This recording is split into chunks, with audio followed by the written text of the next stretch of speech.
अब म मान्य दीपक मान्यज्यू। सभापतिज्यू नमस्कार, सबैलाई नमस्कार।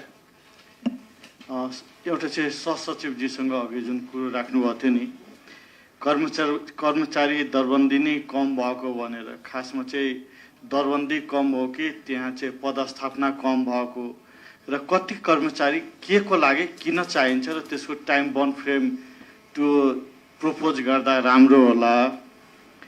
अर्को सोकेसमा राखेको प्रस्तावहरूमा 2-3वटाको लागि मात्रै इन्भेस्टर आउने, बाँकी नआउने रुट कजहरू के होला, आगामी मिटिङमा त्यो पनि राखिदिनु भयो भने सजिलो होला।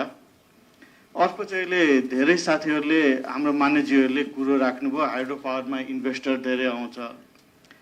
तपाईँको झन्डै 120वटा भन्दा बढी निजी हाइड्रो पावर डेभलप भएको छ, तर डिभिडेन्ड दिने चाहिँ 20-21वटा मात्रै छ नियमित डिभिडेन्ड।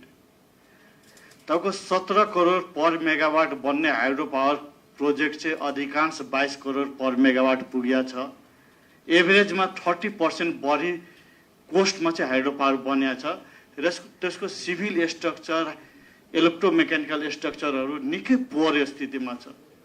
भनेपछि त्यो 30% ओभरहेड कतै न कतै हिडन कोस्ट, कतै न कतै धेरै भेस्टेड इन्ट्रेस्टेड भएर त्यो पैसा कता गायब भएछ। त्यसले गर्दा त ओभरअल जनता क्षतिमा, ओभरअल जनताको पैसा डुबिएको छ मार्केटमा सेयर फ्लोट हुँदा।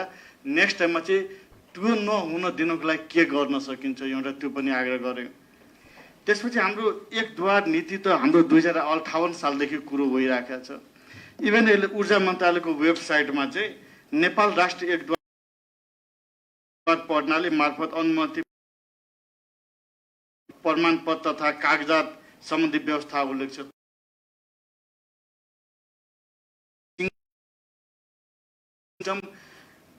एक द्वार प्रणालीको सट्टामा टाइम बाउन्ड र accountable single window project clearance system कसरी कार्यान्वयन गर्ने, त्यो चाहिँ बढी जरुरी होला।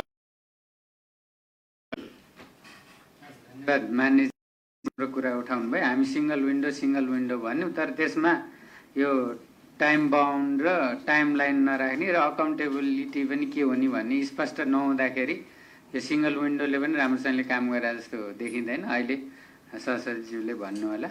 अब